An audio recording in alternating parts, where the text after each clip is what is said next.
mostramos el panorama económico nacional e internacional con datos y cifras que revelan los factores que afectan a los salvadoreños. Diálogo con Ernesto López, Análisis Económico. ¿Qué tal? Muy buenos días. ¿Cómo están? Qué gusto, qué placer saludarles. Como siempre, nos da ese placer de poder ingresar hasta la intimidad de sus hogares, agradeciendo a Dios Todopoderoso, como siempre, por darnos ese privilegio de poder ingresar hasta la intimidad de sus hogares. Muchísimas gracias por estar en sintonía de Diálogo con Ernesto López, especialmente este día miércoles, en el cual siempre lo dedicamos a analizar aspectos que tienen que ver con nuestra economía. Así es que desde ya pues les invito a todos ustedes y particularmente a todos los estudiantes de la sección económica de las diferentes universidades de El Salvador que siempre están pendientes para analizar y conocer tópicos muy importantes que tienen que ver precisamente con el quehacer del desarrollo en nuestro país.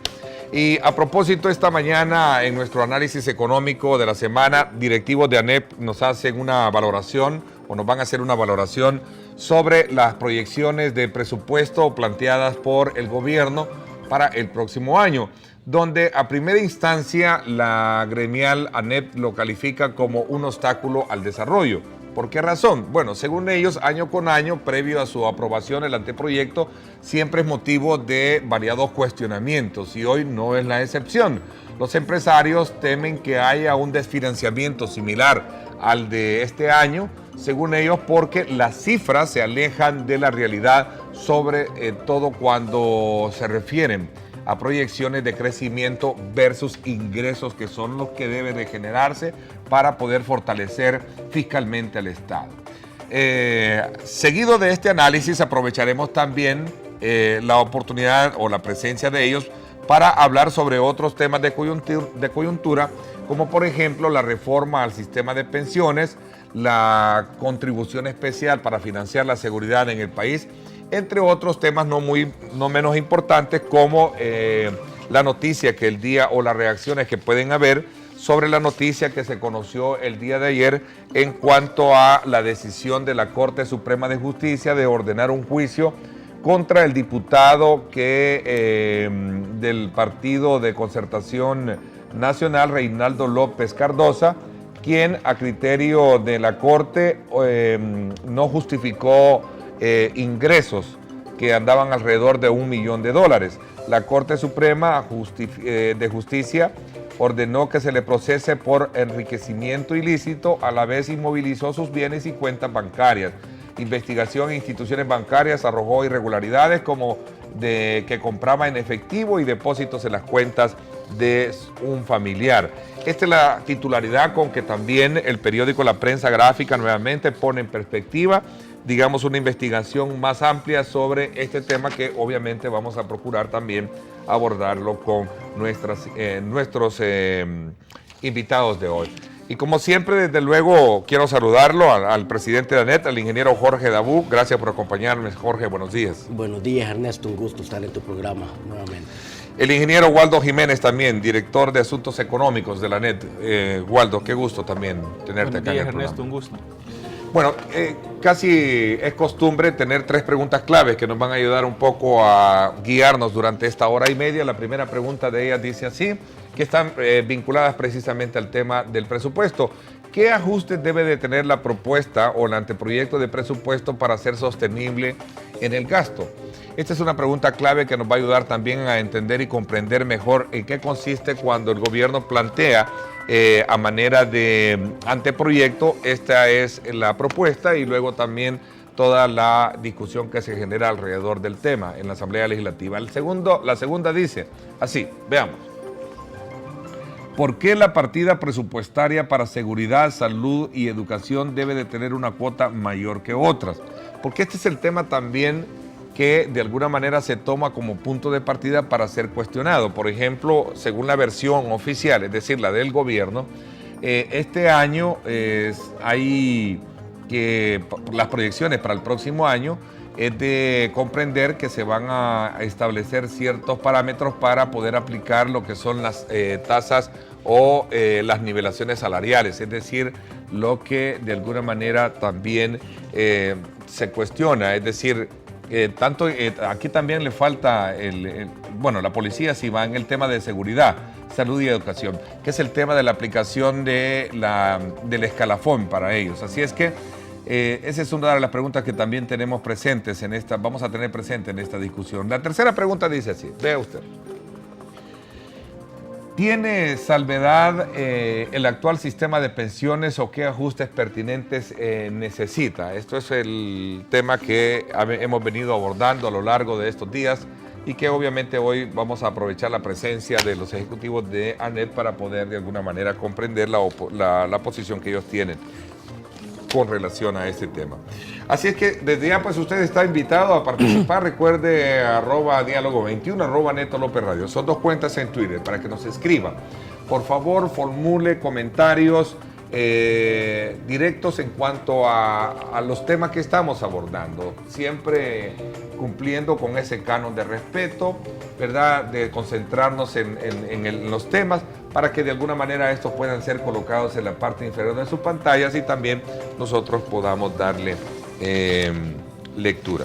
Bueno, antes de comenzar, por supuesto, hablar del tema que tiene que ver con el desarrollo del país, la presentación del anteproyecto de presupuesto para el próximo año y otros aspectos, me gustaría conocer de alguna manera también la opinión que tienen acerca de esta noticia que el día de ayer desde luego ha venido a querer copar también o está copando la agenda de los medios de comunicación cuando la Corte Suprema de Justicia ordena juicio por supuesto enriquecimiento ilícito, así como también la decisión de inmovilizar bienes y cuentas bancarias al diputado del PCN, Reinaldo López Cardosa.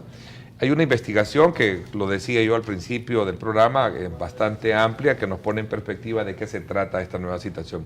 ¿Cuál es la lectura que ustedes en primera instancia pueden tener de un caso como este en particular? Bueno, Ernesto, quizás comenzar diciendo que estoy seguro que a mucha gente le sorprende este tipo de noticias. A mí me sorprende porque no es lo que normalmente vemos en el quehacer de nuestro país.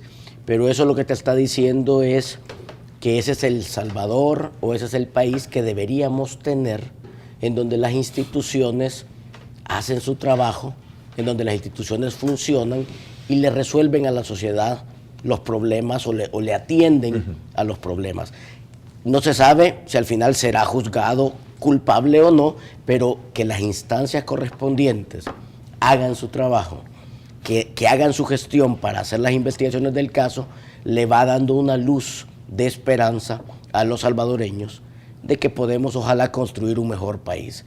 Yo creo que entiendo, porque no tuve tiempo, hoy salí temprano a esta entrevista, no leí los periódicos, pero entiendo que por mayoría en la Corte se aprobó que se realizara esto, lo cual habla muy bien, digamos, de una Corte que está dispuesta a hacer lo que corresponde hacer. Así que esperemos que esto vaya evolucionando de manera positiva. El país, si tú ves las redes sociales, si tú escuchas en los medios, el tema de transparencia, el tema del ataque a la corrupción, son temas importantísimos que no deben dejarse de lado. Bueno, esto de alguna manera es un mensaje muy positivo para el país, Waldo. No, sin duda que es una noticia, una buena noticia para el país que exista la posibilidad de investigar, de realizar una investigación de alguien que ocupe en este caso un puesto en la Asamblea Legislativa. Y lo es porque envía un mensaje a todos no solo los diputados, sino que a todos los funcionarios, de que su comportamiento debe ser lo más transparente posible, porque eventualmente van a ser investigados. Nosotros tenemos la costumbre, Ernesto, en este país que cuando sale una noticia de este tipo ya suponemos que el que está siendo investigado es culpable, ¿verdad? Culpable, sí. Y después cuando por algún motivo resulta que no es condenado, entonces decimos que hubo un gato encerrado ahí. Aquí lo más importante es que haya una investigación. Al final van a ser las autoridades las que determinarán si es inocente, si es culpable, pero, insisto, nos envía un mensaje en la dirección correcta, que es lo que esperamos los ciudadanos. Qué bueno que haces esa acotación, porque igual, en similares términos, pongo de antemano esta información para estudiar un poco el impacto que esto puede tener, no por una condena a priori que se estaría haciendo contra él, sino que pone a prueba precisamente el grado de funcionalidad que debe de tener el sistema judicial en nuestro país, la investigación policial y otros aspectos que merodean este caso. Y sobre todo también porque es importante que en el país comencemos a sanear precisamente las institucionalidades. Yo creo que en el caso del diputado Cardosa, creo que va a ser una buena prueba para que él de alguna manera pueda justificar o no esta acusación o este señalamiento que en su momento se le está haciendo. Por esa razón es que obviamente esto tiene que ver con el tema de la sanidad pública en el país, ¿o no? Claro, definitivamente. Eso tiene que ver con la funcionalidad de las instituciones que están velando precisamente por la sanidad pública, que es un tema que obviamente en su primera instancia lo tenemos acá en esta mesa, Jorge. Y fíjate que hay una cosa adicional, Ernesto, a lo que tú estás diciendo. Una cosa es que a un funcionario por un acto de corrupción le den dinero o se tome un dinero, ese es un tema. Pero lo que ese funcionario va a hacer a cambio de ese dinero, te puedo garantizar que trae nefastas consecuencias para la sociedad. Porque si no trajera nefastas consecuencias para la sociedad, no va a irse a exponer o no se va a ir a tirar a un proceso corrupto para tomar esas decisiones. Cuando tú estás tomando una decisión de una buena ley para el país, de una buena propuesta para el país, no solo lo haces público, sino que hacen fiesta y vienen aquí y te dicen yo lo estoy promoviendo. Pero cuando hacen cosas oscuras, sucede este tipo de cosas. O sea, que no es solo el dinero que se llevan, sino que el daño que le hacen a la sociedad por efectos secundarios de las decisiones que toman. Y por la responsabilidad que tenemos, buenos ciudadanos, de ser buenos contribuyentes, de También ser puntuales en nuestra contribución, ¿verdad? Y a veces competir con diestras que en algún momento dejan mucho que desear. Pero bueno, el diputado López Cardosa de alguna manera también tiene, este caso se le relaciona con el exdiputado Wilber suplente, Wilber Rivera Monge, quien era precisamente suplente en la anterior legislatura y actualmente también está siendo procesado por el lavado de dinero y acusado también de trabajar con una red de narcotraficantes vinculadas al señor Jorge Ulloa Cibrián. Así es que es una situación que obviamente es de ponerla en perspectiva esta mañana para seguir el curso que pueda tener y sobre todo también para medir los alcances que pueda tener no solo la investigación, sino la funcionalidad misma del aparato policial, así como también de otras instancias que tienen que ver con lo judicial. Y una felicitación para la nueva Corte Suprema de Justicia. Han tomado una decisión casi por unanimidad, con 14 votos han tomado esta decisión. Creo que, lo cual, no sé si hubo una abstención. Una abstención. Sí. Lo cual habla bien de los nuevos magistrados que se han incorporado a la Corte Suprema de Justicia recientemente. Qué bueno. Voy a también aprovechar antes de entrar a los temas que ya puntualmente hemos señalado, invitarlos a ustedes, amigos televidentes, a que no se pierdan la entrevista a las 9 de la mañana en nuestro canal hermano, Canal 19. Hoy en exclusiva nuestro director de noticieros de Grupo Megavisión, Roberto Hugo Presa, entrevistará a la familia que recibió y cuidó al bebé Casanelas. Hoy conoceremos, como quien dice, la otra cara de la moneda. Es decir, esta es una versión que no se tiene. Los invito a ustedes a que no se pierdan a las 9 de la mañana esta entrevista de Roberto Hugo Presa con la familia que recibió y cuidó al bebé Casanela. No se la pierda este miércoles a las 9 de la mañana a través del primer y único canal de noticias en El Salvador, como es Mega Noticias, Canal 19, nuestro canal hermano. Así es que desde ya los invito a que no se lo pierdan.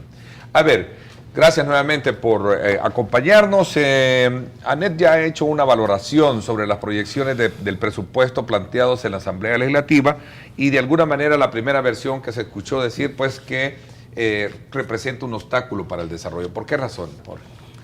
A ver, un presupuesto neto tiene que ser un instrumento que le permita al Estado invertir en el país de tal suerte que la gente cuente con la salud, la educación, la seguridad necesarias para salir a trabajar, para desarrollarse y para tener la salud y la educación que necesitan. Cuando tú haces un presupuesto mentiroso, digamos así, o que oculta cosas, lo que pasa es que en el camino te hace falta dinero para cumplir con ese rol. Y si te hace falta dinero para cumplir con ese rol, te pasa lo que nos está pasando ahorita. Mala atención de salud, faltan medicamentos, la seguridad no está funcionando. No. Entonces, dejas de servirle a la gente como debes de servirle. Entonces, el presupuesto se ha convertido básicamente en un ejercicio de ir a aprobar un presupuesto que, aunque luce que está cuadrado, te luce que está financiado, te luce que está cuadrado, pero lo que pasa es que el gobierno asume, Ernesto, ingresos tributarios que no va a tener, asume ingresos que no va a tener, y también olvida a propósito gastos que sabe que va a tener. Entonces, fíjate que el año pasado estábamos en octubre, y lo estábamos revisando el día de ayer con Waldo. En octubre del año pasado tuvimos exactamente la misma entrevista sobre el presupuesto 2014. Y nosotros dijimos, ya tengo la lámina del año pasado, los ingresos tributarios les van a hacer falta a ellos 380 millones. Y los gastos no han tomado en cuenta 820 millones. Eso fue lo que dijimos en octubre del año pasado. Hace 2 o 3 meses salió la noticia y hace menos de una semana salen diciendo ellos, según los reportes del BCR, que hasta la fecha no han recogido 333 millones en impuestos. Es decir, que van a ir a caer bien cerquita de lo que nosotros estimamos. Y con los gastos, ¿te acordás de esos 900 millones que andan volando ahí? Sí. ¿Te suena parecido a los 820? Bueno, entonces, si nosotros tenemos menos información de la que ellos tienen, ¿cómo es posible que podamos hacer un cálculo más cercano que lo que ellos tienen? Es sencillamente porque ellos, una vez, otra vez y otra vez, mienten en el presupuesto y te ponen cosas que no son ciertas para que se las aprueben, y después, y ahí viene la respuesta a la parte del desarrollo, es o no hago cosas, o le pongo más impuestos a la gente, o paso inversiones como deuda. O sea, las proyecciones de recaudación para ustedes no son creíbles. Están infladas. Y por esa razón y el gasto desinflado. Y el gasto real desinflado. Es decir, yo sé que en mi casa voy a gastar $300 al mes, pero yo pongo en el presupuesto que voy a gastar 80. Y los otros 220, ahí después vemos en el camino qué hacemos. O me endeudo, o pongo más impuestos. Entonces eso es lo que ellos hacen. Ellos ponen menos gastos y asumen más ingresos. Jorge, año con año el presupuesto siempre se ha presentado, no en este gobierno, en el anterior, todos los últimos gobiernos habidos por haber, siempre ha sido bastante ajustado, bastante apretado el presupuesto. A ver, te voy a dar un dato que quizás vale la pena recordarle a los amigos. En la época del expresidente Saca, él pasó una ley para que el financiamiento del presupuesto no se llevara básicamente a la aprobación de la Asamblea Legislativa, sino que solo se cuadraban cuentas, se aprobaban los presupuestos y ahí después se veía cómo se iba a financiar el presupuesto. Desde ese momento, Neto, se han venido presentando presupuestos que después no le vas a hallar cómo pagarlos, cómo financiarlos. Y eso que tú dices de que está apretado en el papel. Está apretado en el papel, está apretado de acuerdo a los números que ellos plantean, porque no quieren hacer un ejercicio honesto de planificar lo que realmente se debe hacer. Y el componente más importante, no se preocupan porque el país crezca. Si el país crece, Ernesto, 1% son 120 millones de dólares más para el gobierno. 4% son 500 millones de dólares más para el gobierno. Entonces ahí estos problemas que estamos hablando ahorita se te reducen a algo razonable. Pero ahorita estás hablando de 1.000 millones de dólares. Por lo menos el año pasado eran 1.200. No hemos terminado el análisis de este año, pero ya encontramos que en impuestos este año, 2016, les va a hacer falta entre 270 y 280 millones. Ahora, esa burbuja como tal, como lo mencionaba anteriormente, siempre ha existido. Bajo la complacencia o no de algunos sectores en el pasado, Jorge, las cifras no solo de presupuesto fueron infladas, sino también de crecimiento económico. Y eso también siempre se ha hecho así. Es decir, no hemos perdido esa costumbre. ¿Por qué razón? No, yo solo quiero precisar algo, por favor, Ernesto. Por favor. Esta práctica de que se presupone unos ingresos, sabiendo, Ernesto, porque no es porque lo que se presupone no se sabe si efectivamente va a suceder. Tendríamos una bola de cristal para saber qué exactamente va a suceder en el futuro. Es como la meta de crecimiento. Te proyectas a crecer 2.5, pero no sabes qué va a pasar en el camino. Pero tú tienes ciertos elementos para saber que es dificilísimo. Por ejemplo, para que se cumpla la meta de impuestos que el gobierno ha proyectado para el 2016, los ingresos tributarios deberían crecer 11%. Con una economía que está creciendo menos de 2%, es bien complicado que los impuestos crezcan a esa tasa, a menos que ya tengan la garantía de que van a haber nuevos impuestos, ¿verdad? Entonces, ¿qué es lo que sucedía desde cuándo tenemos esta práctica? La tenemos desde 2010.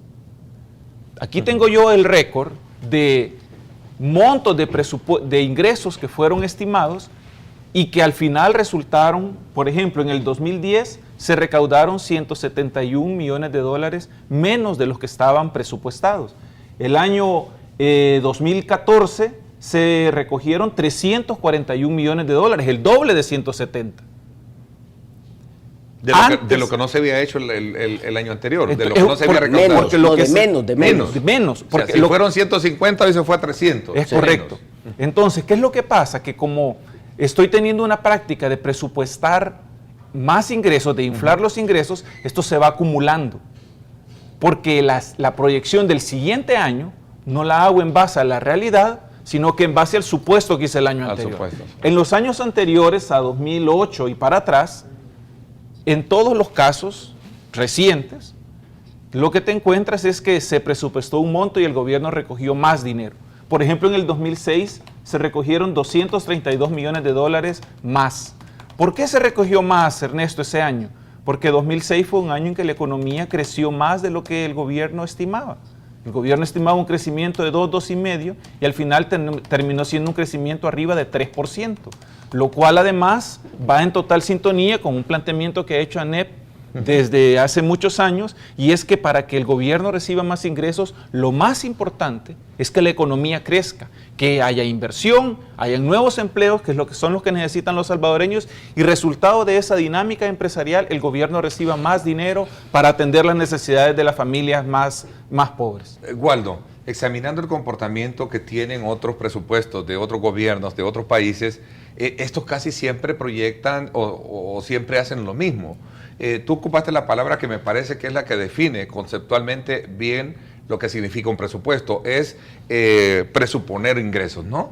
Entonces, cuando tú te proyectas en tener ingresos, tú sabes que en el camino puedes tener muchas, si no tienes una política fuerte fiscal para poder cobrar los impuestos, si hay mucha evasión, si hay mucha ilusión, en fin, tantas cosas, ¿no? Aparte del crecimiento económico, que es importante y determinante en esto. Pero esta es una práctica muy común. Digo, en términos de teoría económica, no lo sé, perdóname, no soy economista. Yo te acabo de poner un ejemplo de que no puede, pero al que final... en el mismo país se tuvieron más ingresos de los presupuestados. ¿Por qué se tuvieron más ingresos? Porque se hizo un presupuesto conservador acorde a las cifras que había en el momento y resultó que al final la economía creció más. ¿Qué es un presupuesto conservador? Bueno, si el país lo más que ha tenido de un año respecto de otro es que los impuestos hayan crecido en 300 millones de dólares, no puedo presuponer que yo voy a crecer este año 600 millones de dólares en impuestos, que es lo que ha estado haciendo el gobierno en los últimos años. Hay una Entonces, mentira, yo ¿no? ya sé hoy, oye, si lo sabemos nosotros que tenemos la información pública, ¿cómo no lo va a saber el gobierno que tiene todas las cifras en detalle? El gobierno ya sabe que no va a poder recoger lo que dice que va a recoger. Ya lo sabe. ¿Por qué insiste en presentar un presupuesto? Es una buena pregunta, porque te iba a hacer eso. Bueno, ¿por qué insiste? ¿Qué motivos hay para poder plantear un... Bueno, lo que pasa es de que antes, yo no sé si algunos de los amigos televidentes se recordará, tú tal vez en las entrevistas, se insistía en aprueben el presupuesto general de la nación con su financiamiento. Esa era la frase que se usaba antes. Sí. Pero desde 2004 se dejó de usar esa frase porque los gobiernos presentan presupuestos balanceados, omiten gastos, inflan ingresos para que les cuadre, ¿verdad? Y en el camino consiguen los votos, los 56 votos que necesitan para tener el financiamiento. Entonces, para cumplir formalmente lo que le establece la Constitución de que el presupuesto debe ser balanceado, pues no les ha importado inflar los gastos, inflar los ingresos. Y aparentemente está balanceado. Una razón debe de existir para plantear una Esa situación justamente, como esa. tener un presupuesto balanceado, que es de alguna forma estar haciendo fraude a la Constitución. A ver, Es que Jorge. ¿sabes qué pasa? Es que antes, yo no sé si también tú te recordás, hubo un presidente, creo que fue a Flores, que no le aprobaban el presupuesto y que le tocó 6 meses pasó. echarse varios meses utilizando el presupuesto anterior, porque en ese entonces tenías que aprobar un financiamiento. Si ahorita en la asamblea llegaran con un presupuesto de verdad, o sea, de verdad, le irían a decir a la gente, mire, le tengo que darle a los salvadoreños, les tengo que meter otro balazo de 1.000 millones en deuda. No, hombre, yo no te apruebo eso. No te lo apruebo. Ahí ve qué haces. ¿Cómo le voy a aprobar otros 1.000 millones de deuda? No se los aprueban. Entonces, como quieren que se los aprueben, te mienten para que se los aprueben y ahí después les pegó el balazo de los 1.000 millones. Es lo que nos ha estado pasando estos años. El señor Funes... Es decir, plantear una cifra para que en el camino digan, no tengo este dinero, pero como ya está aprobado, ustedes tienen que aprobarlo. Hoy vamos a ver cómo conseguimos este hacemos. dinero, ¿no? El señor endeudó 949 millones de dólares al año en promedio. Quiere decir que nos endeudó 79 millones de dólares al mes, aparte de los impuestos. 79 millones de dólares al mes. Sánchez Serén nos lleva a 93 millones de dólares al mes, Ernesto. O sea, Funes nos endeudó 79, que era un endeudamiento ilógico para lo mal que estaba el país. Y ahora nos están endeudando 93 millones al mes. Y eso es lo que sucede después cuando no les tienen los recursos para el presupuesto, te tienen que hacer esas cosas. Y los impuestos ya sabemos que los pagamos todos al final. Ahora, por esa razón es que de alguna manera ustedes creen como gremial que obstaculiza el desarrollo. Claro, porque al final te encontrás, ¿con qué te encontrás?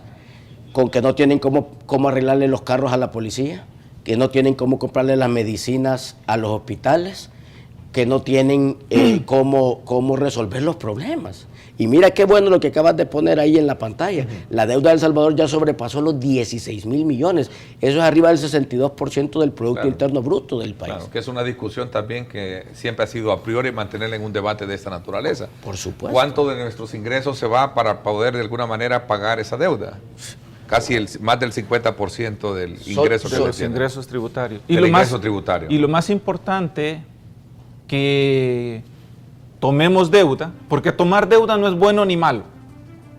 Depende de qué, principalmente de para qué se utilice la deuda. Qué bueno porque todos nos endeudamos, incluso Claro. si lo vemos atípicamente, nosotros siempre optamos a deudas. Claro, o sea, pero ¿para qué toma deuda las familias salvadoreñas? Para comprar una casa, para comprar un carro, para comprar una refrigeradora. No lo toma para irse de viaje, no lo toma para hacer una fiesta. Imagínate todos los viernes haciendo fiesta y financiando la fiesta con deuda. Sería insostenible el presupuesto de una familia.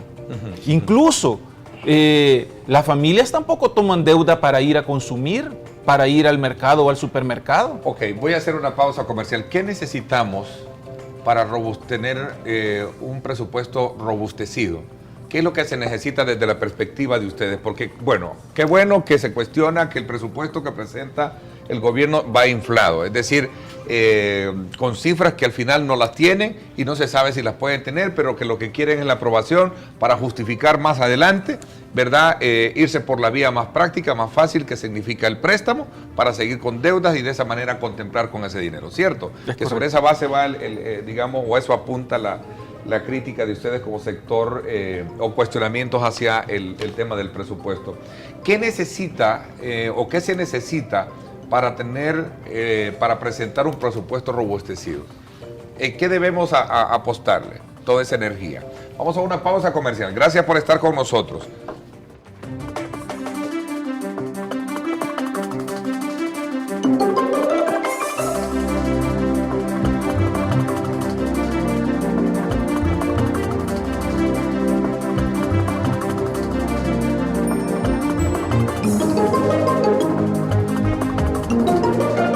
Diálogo con Ernesto López, análisis económico. Diálogo con Ernesto López, análisis económico. Bien, muchísimas gracias por estar con nosotros a esta hora de la mañana. Nuevamente le hago la invitación a usted para que se recuerde muy bien del caso del intercambio que hubo sobre el bebé de la familia Casanelas. Pues a raíz de toda esa situación noticiosa que llamó muchísimo la atención de propios y extraños, incluso trascendió nuestras fronteras, hubo y quedaron en ese camino muchos vacíos de interrogantes. Una de ellas es quiénes eran la familia que había recibido el bebé y que cuidó del bebé Casanelas, ¿verdad? Y por qué no había hablado. Esta mañana le cuento que Roberto Hugo Presa, nuestro director de noticieros, va a conversar con esta familia a las 9 de la mañana por Canal 19. Así es que desde ya usted no se lo vaya a perder nuevamente a las 9 de la mañana. Así es que continuamos con nuestro análisis económico de esta mañana de día miércoles. Jorge Dabú, presidente de ANEP, y también el ingeniero Waldo Jiménez con nosotros acá en el estudio.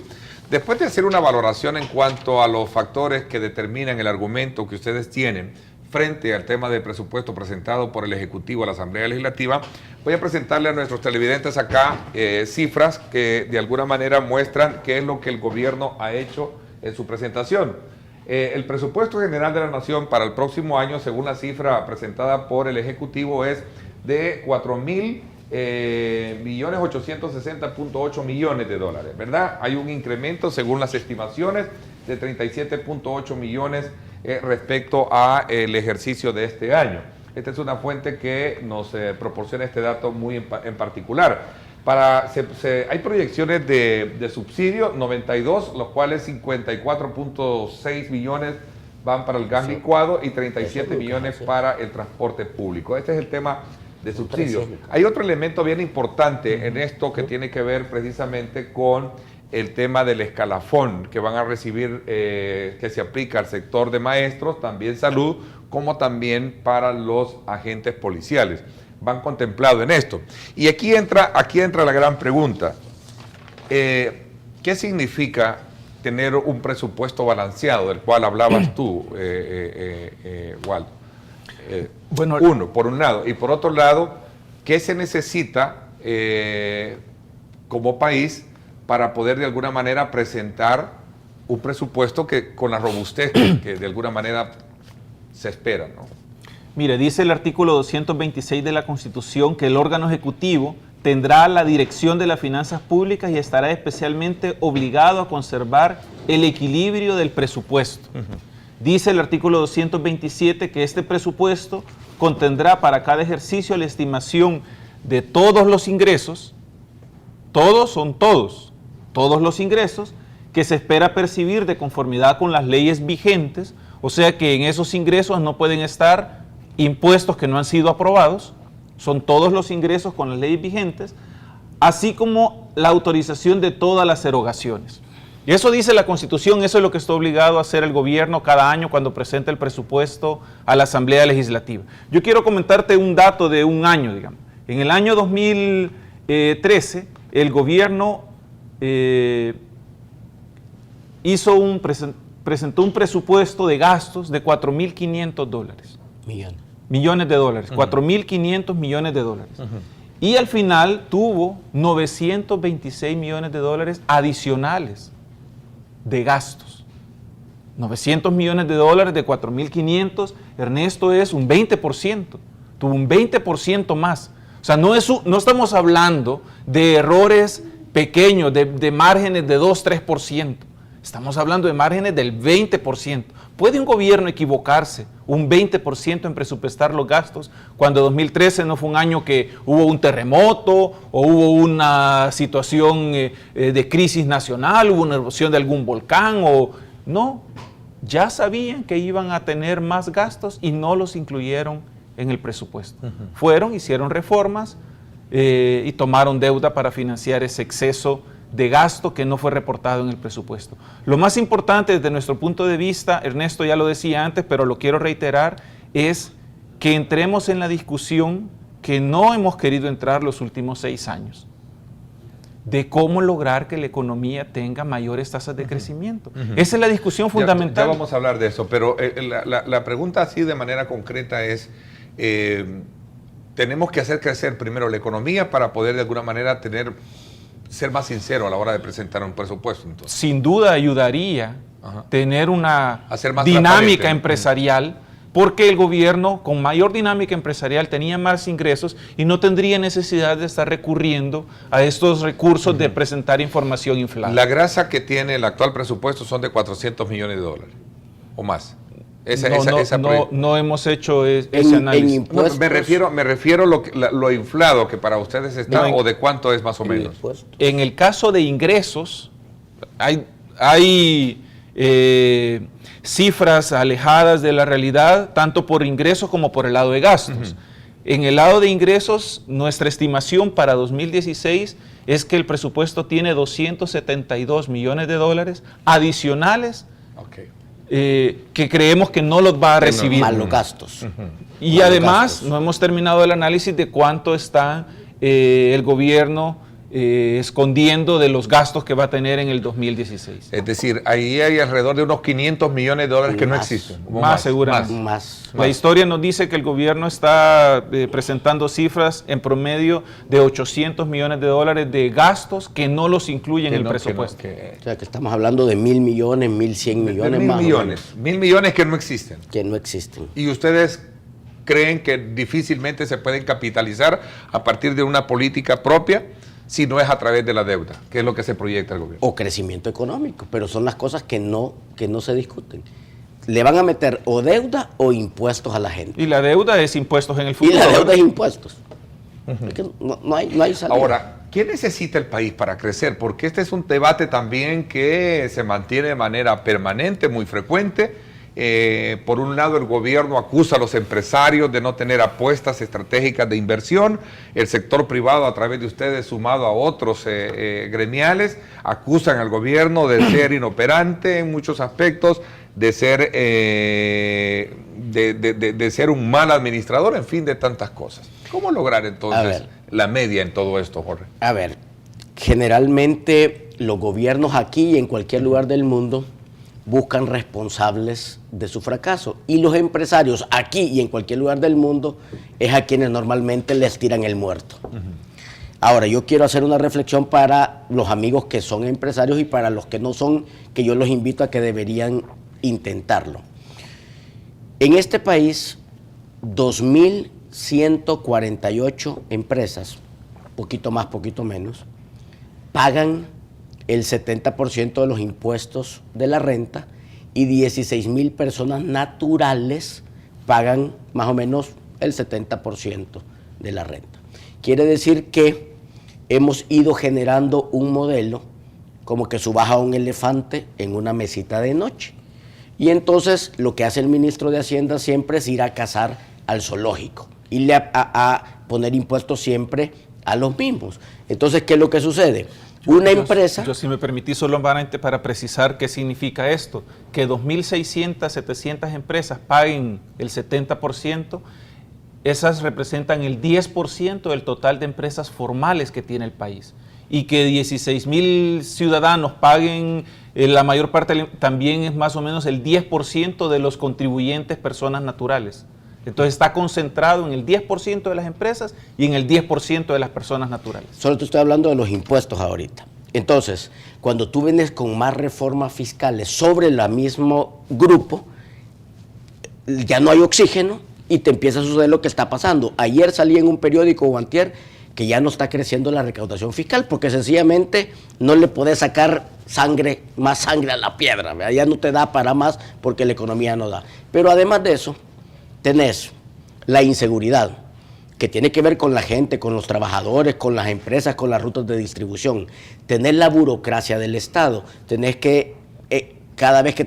Ayer estaba parada la frontera porque estaban viendo fútbol los encargados de aduanas. Pero esas son pequeñas cositas que podemos hacer una suma de muchas. El tema de ese resentimiento contra la empresa privada que ha sido fomentado y sembrado desde hace algunos años, como que si nosotros somos los malos de la película. Fíjate que aquí Marvin Abraham de Paz, que nos escribe desde Suiza, él es un seguidor de nuestro programa, él es un economista, es teólogo, dice, Ernesto, ¿cómo romper ese ciclo económico negativo? Menos crecimiento, menos impuestos, obviamente. Así es. ¿no? Correcto. Entonces, ¿cómo romper ese ciclo? Bueno, te voy a contestar porque ahorita te he puesto la crítica de lo que está pasando, pero ¿cuáles son las respuestas y las propuestas? Hace 2 años, en el ENADE de hace 2 años, por ejemplo, nos sentamos todas las gremiales de ANEP con los representantes de 236 sindicatos laborales y fuimos a revisar todas y cada una de las leyes de este país que eran obstáculos al crecimiento. Más de 6 leyes nuevas. 6 leyes nuevas. Reformas a 18 leyes. 18 leyes. Y las hicimos el ejercicio con un grupo de 9, 10 abogados y con todos los sectores y le decimos al gobierno, mire, arregle estas cosas para que el país crezca. En seguridad no hay problema de seguridad. Mire, le traemos al señor Giuliani y aquí hay propuestas para rehabilitación, para reinserción, para financiamiento. Entonces, para todos los graves problemas de este país hay propuestas. Nosotros no vamos a criticar sin dar propuestas, Ernesto. El problema es que al gobierno no le interesan esas propuestas porque el gobierno está creando un modelo diferente. Y para crear un modelo diferente necesitas cambiar la base del modelo en el que estamos. A ver, este es otro elemento que quiero sumar a este análisis que tenemos esta mañana. El tema de la recaudación fiscal pasa por conocerse públicamente que en el país seguimos siendo deficitarios en el cobro real de nuestros impuestos. Así es. Porque hay mucha ilusión, porque hay mucho contrabando, hay muchas cuestiones ilegales. Recientemente en la Asamblea Legislativa se generó un debate a raíz de una propuesta que iba encaminada a meter a la cárcel a todos aquellos evasores como tal. ¿Qué posición asume si queremos ir tapando, si es bajo esa línea en la que cualquiera puede estar, digamos, encaminado a que se vayan tapando todos esos hoyos? ¿Qué posición tiene? Bueno, ¿Sería bueno meter a la cárcel a todo evasor? A ver, te voy a dar 2 datos importantes. ANEP, en sus ENADES, y no es que lo voy a escribir ahorita, está escrito y está en los documentos, siempre hemos dicho hay que atacar la elusión y la evasión. O sea, hay que atacarlos, pero hay que atacarlos de acuerdo a las leyes y de manera correcta. No puede ser una excusa para hacer cualquier cosa. Y aquí viene el caso del diputado Cardosa, si es que eso es cierto, porque se supone que hay un lavado de dinero, y el lavado de dinero significa, de alguna manera, evadir el pago. Pero fíjate que eso, qué bueno que sacaste la ley del lavado. Vos sabés, y los amigos no sé si lo saben, la ley del lavado, los diputados se habían excluido de la ley del lavado. Claro, por supuesto. O sea, meten hasta el señor paletero que está allá afuera, pero los políticos se excluyen de la ley. Claro. Entonces, que te vengan a decir, mire, usted es el responsable, mire, te voy a decir una cosa. El gobierno ha estado asustando ahí, hablando del tema de la evasión, de la ilusión, que le deben 1.000 millones, ¿no? ¿Qué? Yo me pregunto, si llevan 6 años de gobierno, con el mismo ministro de Hacienda, con las leyes, con el apoyo incondicional de Gana en la Asamblea Legislativa, ¿y cómo es que no han resuelto el problema? ¿Esa es una declaratoria de incapacidad o una mentira clara? O sea, son las únicas 2 opciones. O son tan incapaces que no pueden cobrar o están mintiendo. Porque han tenido las leyes, el Ministerio de Hacienda, el Tribunal. Entonces, ¿qué pasa? Lo que pasa es que la gente tiene derecho, según la ley, a probar si es inocente o si no es inocente. Si no es inocente, claro, que pague. Y si no quiere pagar, que lo metan preso. Pero hay un proceso, Ernesto. O sea, tú no puedes ser culpable y después probar que sos inocente. Tú sos inocente y tenés que probar que sos culpable. ¿Quiénes evaden en el país?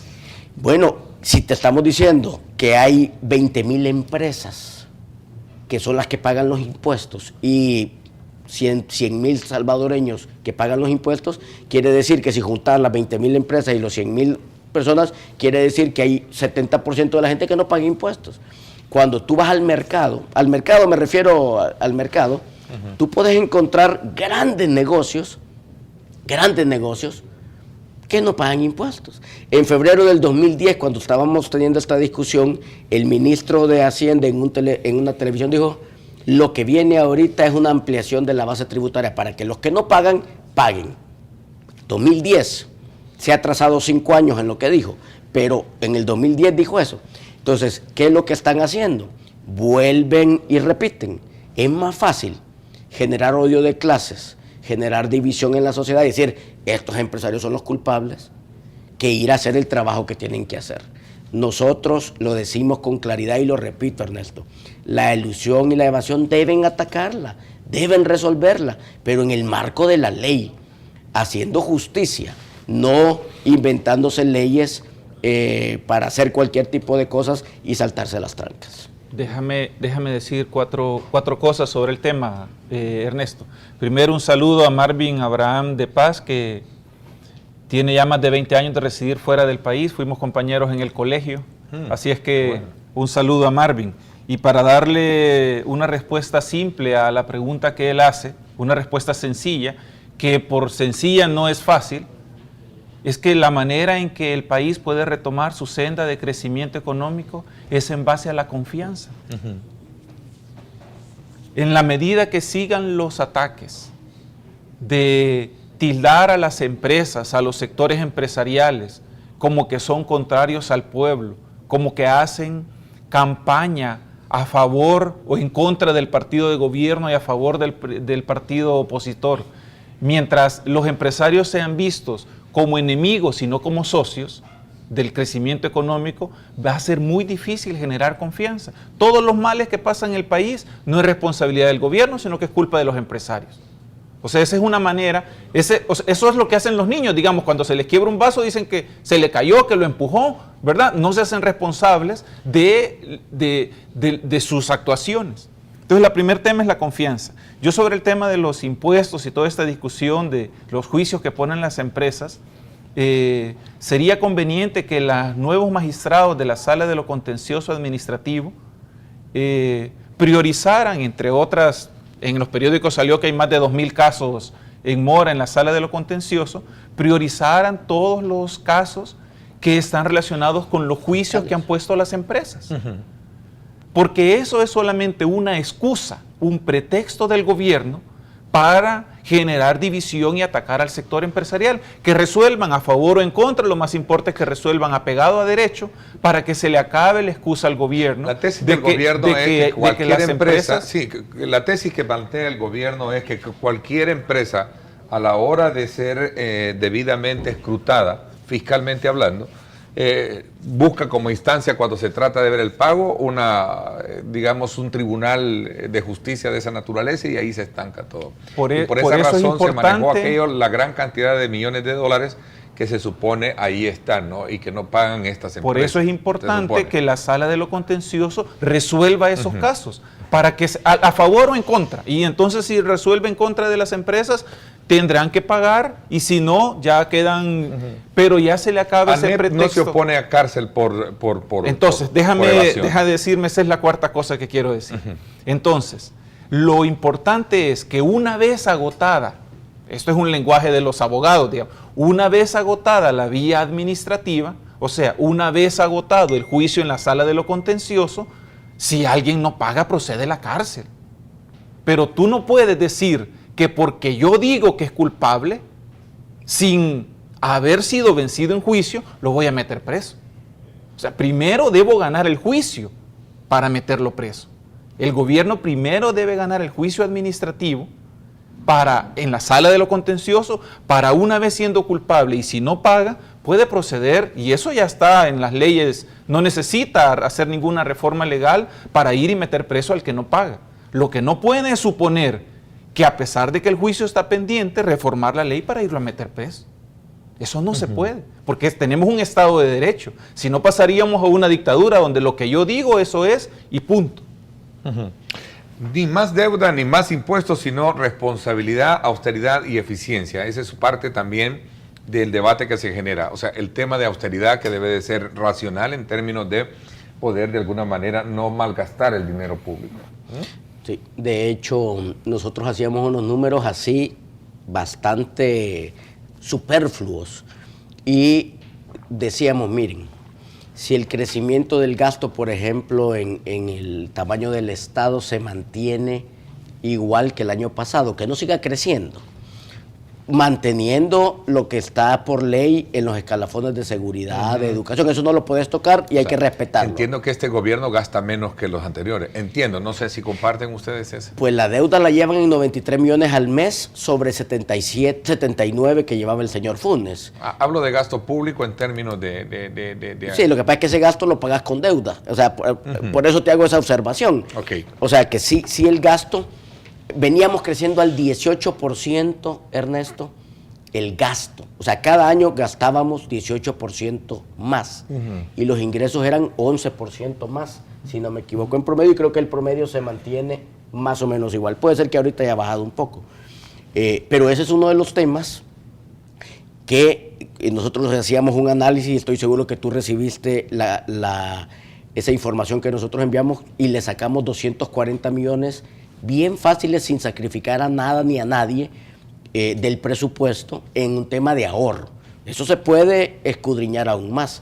Mira, hay países, porque tú dijiste cuál es el ejemplo de otros países, y yo recientemente estaba viendo que Canadá, país del primer mundo, entre las primeras 10 economías del mundo, en épocas de crisis, han mantenido su presupuesto inamovible por periodos de 5, 6, 7 años. Entonces, como un país como esos, que tienen la posibilidad de endeudarse y de crecer y todo, tienen la responsabilidad fiscal de hacer esas cosas, y nosotros que tenemos un gran desorden no nos podemos entrar en cintura. Y hablando de esta atmósfera bastante negativa, hablar de un aumento en el salario mínimo es como estar hablando de algo que no... Mira, el Consejo del Salario Mínimo es una entidad que sesiona permanentemente. Y perdón que lo haya introducido, porque alguien pregunta acá, mira Ernesto, dice acá, dice, ¿por qué no se propone un incremento al salario mínimo a por lo menos $400? Esto de alguna manera vendría como a dinamizar más la economía y por consecuencia darle mayor viabilidad a estos temas que están abordando. Por eso lo introduje, a lo mejor estén un poco distante de la esencia de la que estamos hablando, pero es interesante también y un poco llenar la expectativa de nuestro público que está atento a lo que estamos hablando, ¿no? Fíjate que nosotros... parte de nuestras tareas es analizar de manera permanente las cifras económicas, ¿verdad? Y el trato que hay, el acuerdo que hay sobre el salario mínimo ha implicado aumentos de 4% a mitad de 2013, de 4% en enero de 2014 y de 4% en enero de 2015. Esos han sido los aumentos. En ese periodo en que se ha aumentado 12% el salario mínimo, la inflación ha sido menos del 1%. O sea que en estos 2 años y meses que tenemos de aumento de salario mínimo, la capacidad adquisitiva del salario mínimo ha aumentado prácticamente en un 12%. El Consejo del Salario Mínimo es una entidad tripartita, como tú sabes, sesiona de manera permanente, hace análisis de manera permanente, ahí participan representantes de los diferentes sectores productivos y nosotros entendemos que están permanentemente analizando la realidad. Hay una disposición legal en la ley que regula esto, que hace referencia a que al menos cada 3 años hay que revisar el salario mínimo. Los 3 años está a meses de cumplirse. Sí. Y ahí está el Consejo sesionando. Solo rapidito, Ernesto. Esa es una forma bien simple de ver las cosas. Así lo ve el gobierno en muchas cosas. Si él dice 400 para resolver el problema, ¿y por qué no 800? Pues la vamos a resolver más rápido. Es que no funciona así, porque el dinero no crece en los árboles y me voy al jardín a bajar otros 2 pedazos de dinero. O sea, no funciona así. Así piensa el gobierno. Dice, no, me pidan más impuestos, no, me recojamos más. Es que la economía no funciona así. El salario, Ernesto, el salario reflejo de la competitividad, de las posibilidades, del crecimiento económico, del desarrollo, porque no hay otra forma de hacerlo. Y por supuesto que quisiéramos que fuera eso. Armando Arévalo dice, llevamos 25 años de no crecer más del 1%. No es cierto. Creo que eso no es cierto, porque hay una tasa variable, ¿no? Pero que no pasamos del 2, por lo menos en los últimos 10 años. Ya por lo menos 10 años. En los que 10 sí años no pasamos al 2%. Pero hemos llegado al 6 al 6% cuando veníamos saliendo de la guerra. Pero bien capitalizados por todo el dinero de cooperación que hubo, ¿no? No, y que no habíamos estado el país. Y alguien decía también, algunos economistas son de la visión, corrígeme si no es cierto, que en algún momento eran metas infladas a partir de una promesa de cooperación que de todo ese dinero nunca llegó, todo lo que iba a venir. De todo lo que se prometió para la reconstrucción del país no se hizo. Pero bueno, es leche derramada y ahí ya no podemos estar llorando. Veamos lo que tenemos hoy en día. Hay unas preguntas bien interesantes que las estoy retomando de nuestros televidentes. Dice acá, ¿por qué no pagar impuestos, dice Marvin Erazo, y luego que el proceso judicial aclare si se le devuelve o no? Y así no dejamos varado al gobierno. Es que el gobierno no está varado, el gobierno está recibiendo dinero. Por eso decía yo que es importantísimo. No, pero Ernesto, cuando hay una sanción para una empresa, eso se para, ¿no? Déjame terminar la idea. Por eso decía hace un momento que es importantísimo que la Sala de lo Contencioso resuelva estos casos. Porque el gobierno no queda parado. El gobierno sigue recibiendo 3.000 millones de dólares al año. Y lo que deja de recibir son 10, 20 o 30. O sea, el gobierno sigue recibiendo dinero, pero utilizan ese de pretexto. Es importante que la sala resuelva para que se acabe ese pretexto. Es un pretexto, no es la realidad. Bueno, también llevamos 25 años de no crecer, bueno, es lo que ya mencionaba del 1%, pero no es así. Pero aquí dice, tenemos empresarios con poca visión, es como pregunta, con poca visión de invertir en el país, de querer el país, o es que verdaderamente no se puede trabajar el empresario con un gobierno de izquierda. Esa es una pregunta bien interesante que de alguna manera quiero que la respondamos y ampliadamente cuando volvamos después de la pausa. Okay. Y aquí hay otro comentario que hace Adolfo Carballo, que me parece también que tiene razón. A los inspectores de Hacienda les da pánico fiscalizar a los negocios que se encuentran tradicionales de los mercados. No es fácil, pero si es el trabajo del gobierno, no es responsabilidad de nosotros. Ellos tienen que darle seguridad y tienen que hacer el trabajo. No por eso vas a recurrir a lo de siempre, pero no tiene sentido. Vamos a la pausa y regresamos. Continúa haciendo sus preguntas, @diálogo21, @Neto López Radio. Son las dos cuentas en Twitter. Escríbanos, nos interesa conocer la opinión y el pulso que usted tiene en torno a la pregunta y los argumentos que se han planteado a lo largo de esta entrevista. Vamos a la pausa y regresamos.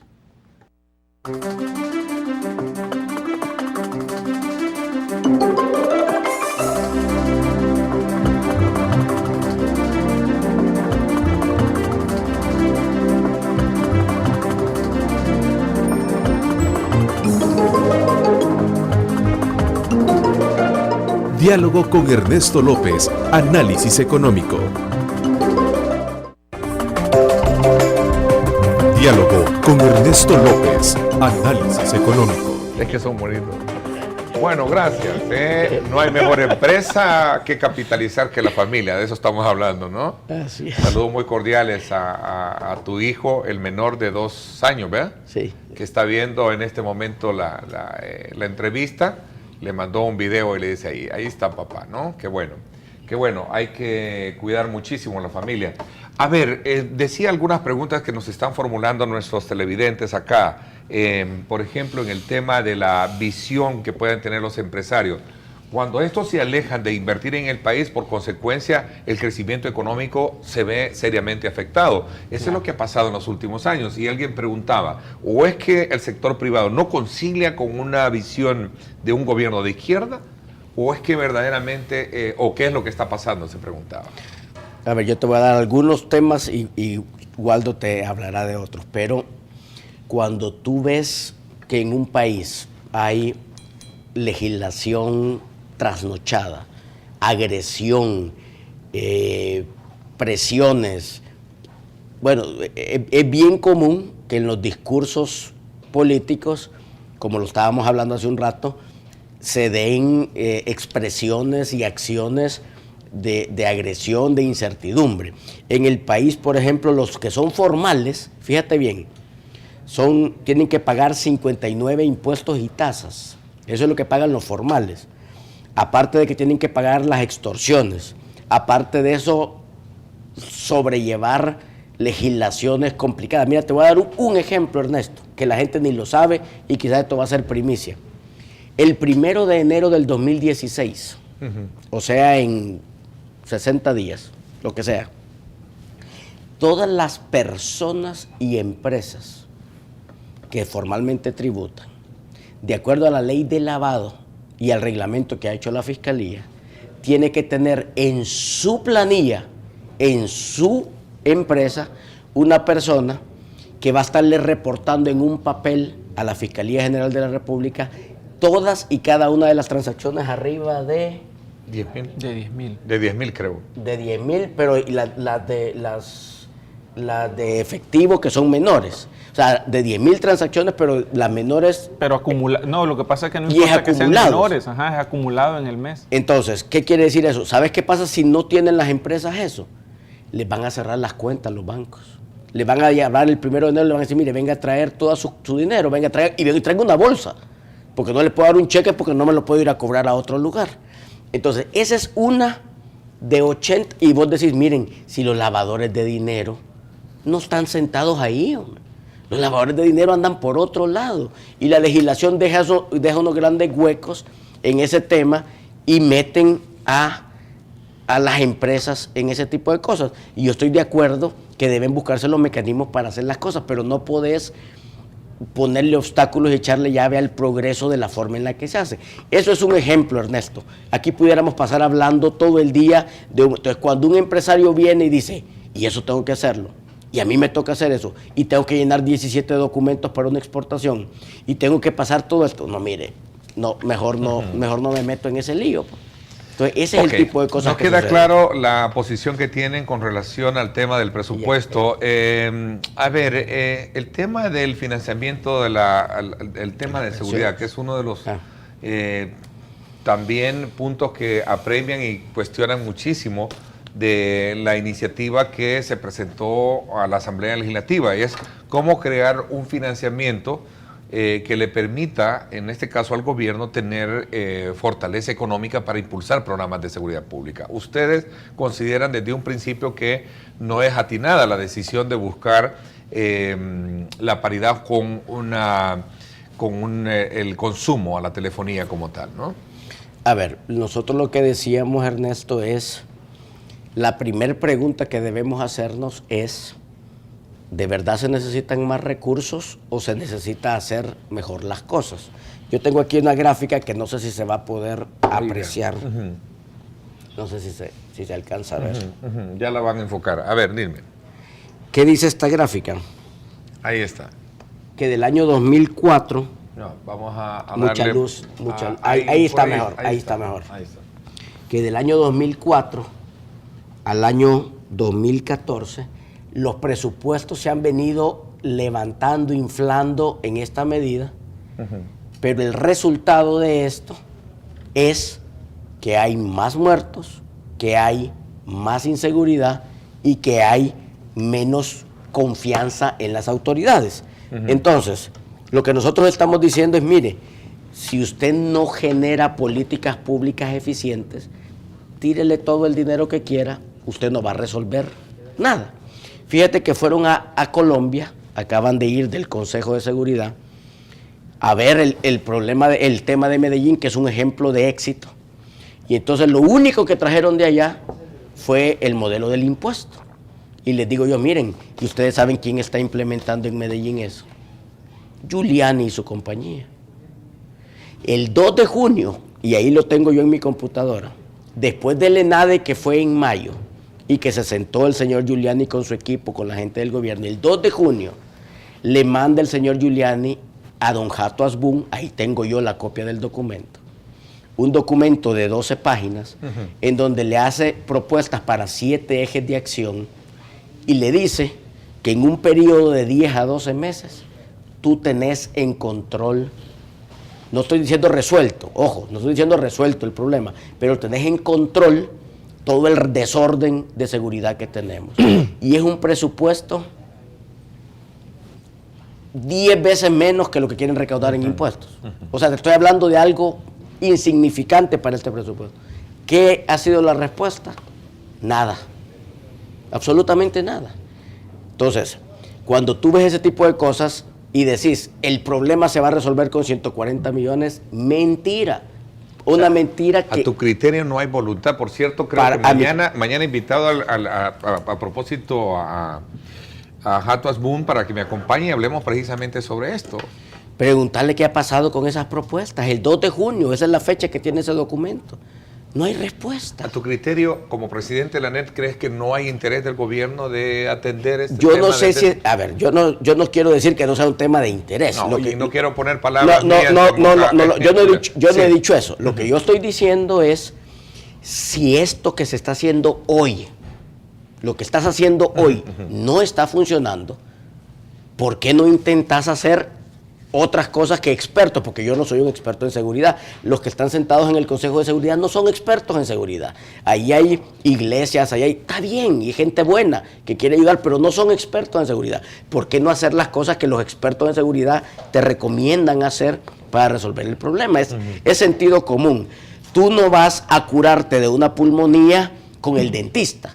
Te vas con un neumólogo y el neumólogo te dice, pero aquí vamos al dentista a curarnos un problema de este tipo. Entonces no entendemos por qué. Esa es una pregunta excelente para ellos, no para nosotros. Yo no sé por qué. Te voy a dar un ejemplo. Llegó una persona a mi oficina y me dijo, mire, el tema de la policía comunitaria. Usted sabe que una de las directrices de la policía comunitaria es que lleguen a las casas de uno, porque esta es una persona que vive en el campo. Me dice que lleguen a la casa de uno, se sienten con uno, averigüen y vayan involucrándose con la sociedad.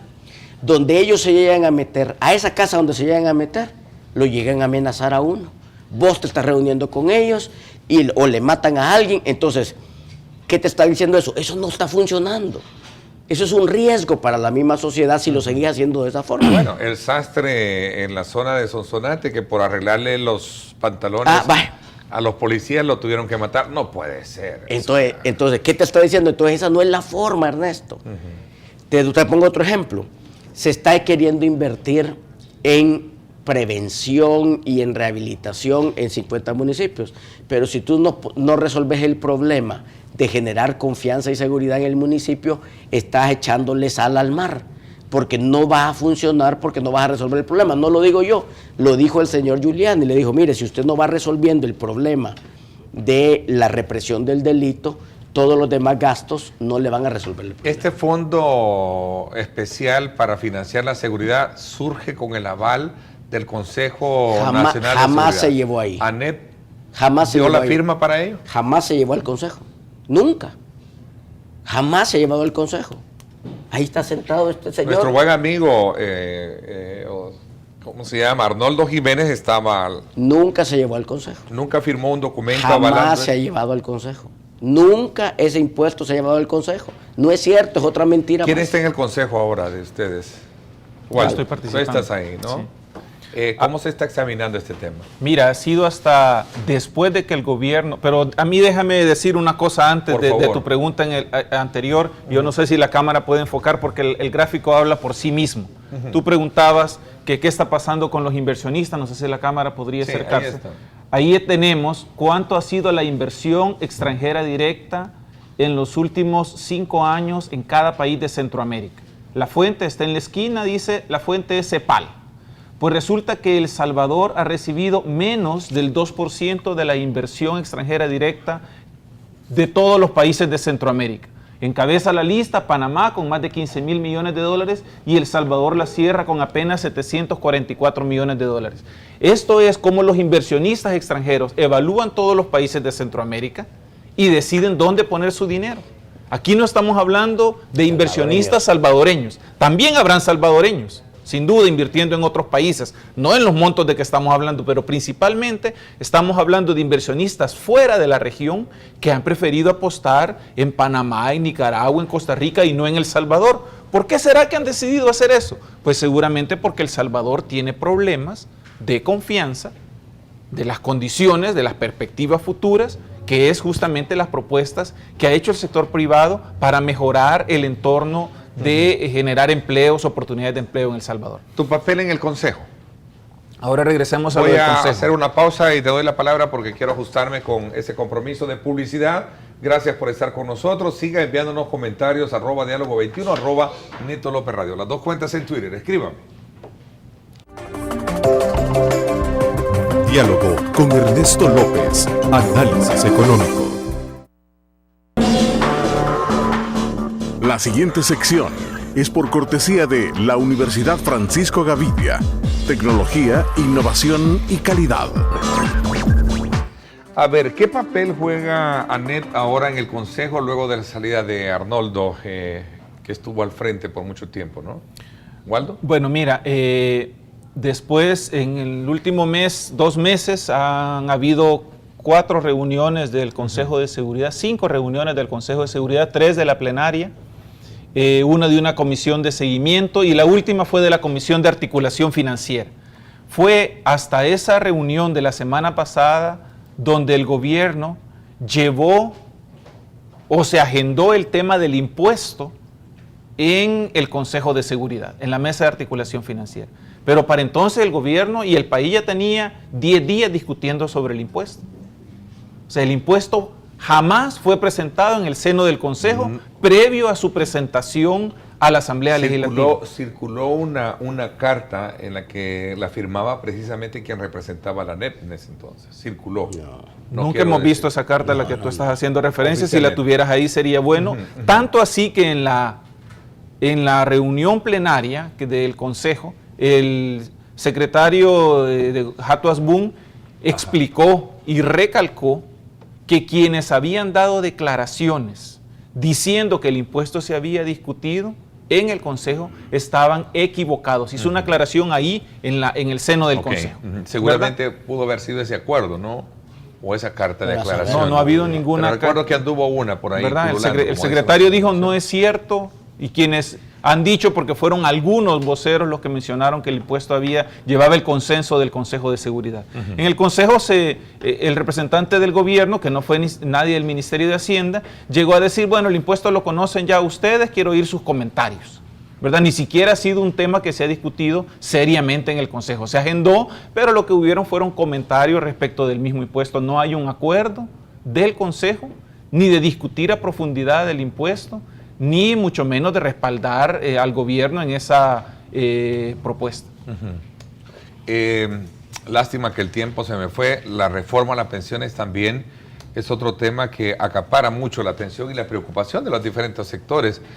Alrededor de esta discusión, de la cual no hay un documento oficial, no hay una propuesta oficial, ya en su momento también ustedes han sentado posición al respecto, Jorge. A ver, si el tema de pensiones de El Salvador que se está discutiendo fuera una película, el título de la película sería El robo del siglo. Sería más o menos el título. Y te lo voy a tratar de explicar porque no es fácil, pero te lo voy a tratar de explicar lo más sencillo posible y sin casarme con cifras específicas, porque como tú bien dices, no hay una ley oficial que esté ya oficial. Pero lo que se ha venido escuchando básicamente es lo siguiente.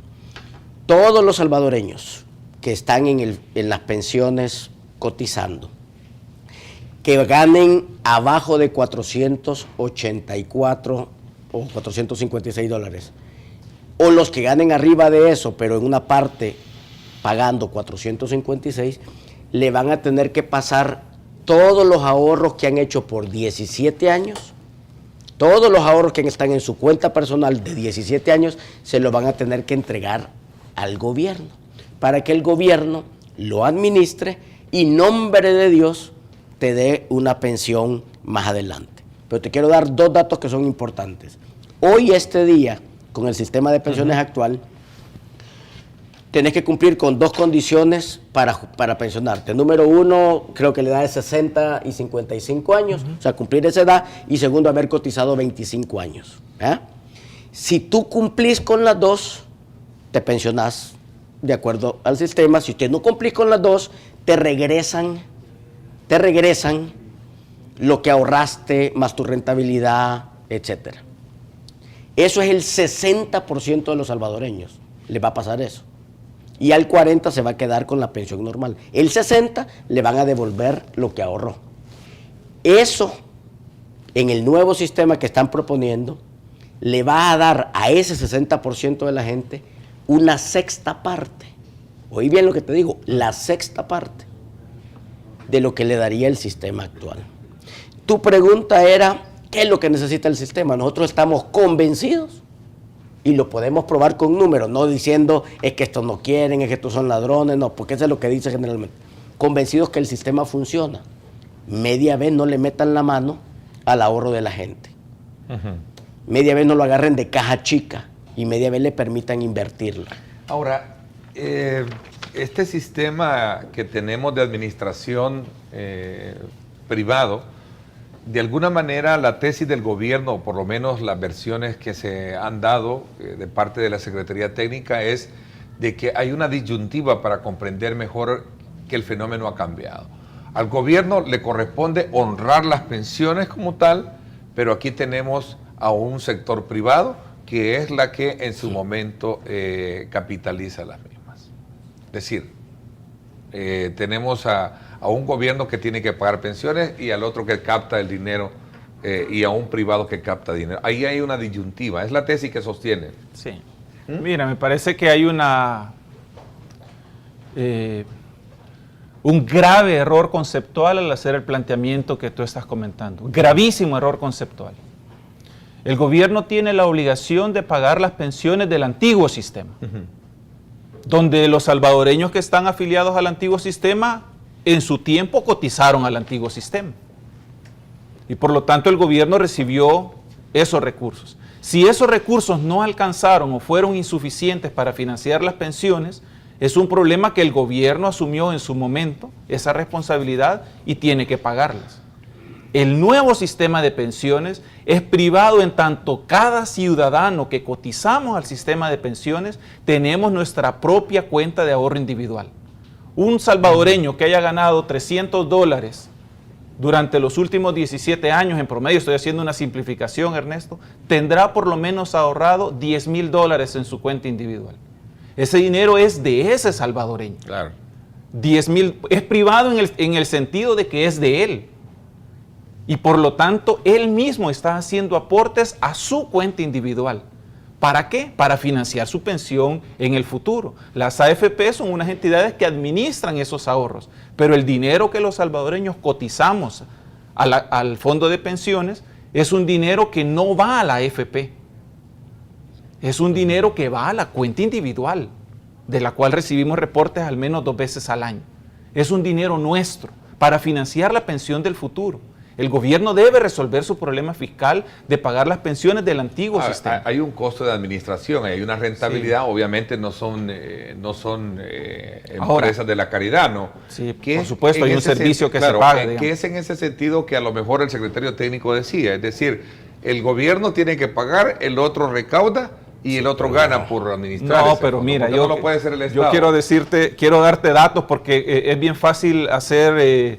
números de esa naturaleza. Sí. Te voy a decir, más o menos al año, por administrar los fondos de pensiones, lo que se paga es un 1%, ¿verdad? De lo que tú cotizas, un 1%. El otro 1% va para el seguro colectivo, sobre el cual podríamos hablar, que es un esquema, un brillante esquema, pero no hay tiempo para explicar lo del seguro. Pero yo quiero decirte que el gobierno ha tomado deuda de los salvadoreños, de los fondos de pensiones, les ha obligado a comprar sus títulos y en vez de pagarles el 9% que rentan, el resto de títulos le paga solo 1%. O sea, ciertamente la AFP cobra 1, pero el gobierno se está quedando con 8. Legalmente le está quitando dinero a los cotizantes y los está transfiriendo a las bolsas del gobierno. Es un tema que tiene muchos componentes, ¿no? Que si tuviésemos tiempo... No es sencillo analizarlo, pero vamos a hacer un programa de eso. Vamos a hacer un programa. Lo que nosotros estamos convencidos es que si el gobierno no metiera manos en el nuevo sistema, el sistema sería autosostenible y generaría pensiones de por lo menos 50% del salario. Les agradezco que me hayan acompañado esta mañana en este análisis económico de la semana, donde pusimos en perspectiva el estado actual por supuesto, del presupuesto, las proyecciones que lleva el gobierno y, por supuesto, esos temas que hemos hablado así ligeramente. Gracias, Jorge, por habernos Gracias acompañado. a ti por la oportunidad. Gracias también, Ubaldo, por habernos acompañado. Un gusto, Ernesto. Buen día. Gracias por mi parte. Esto es todo por hoy. Pásenla bien y como siempre recuerden lo más importante, amar a Dios sobre todas las cosas. Mostramos el panorama económico nacional e internacional con datos y cifras que revelan los factores que afectan a los salvadoreños. Diálogo con Ernesto López, Análisis Económico.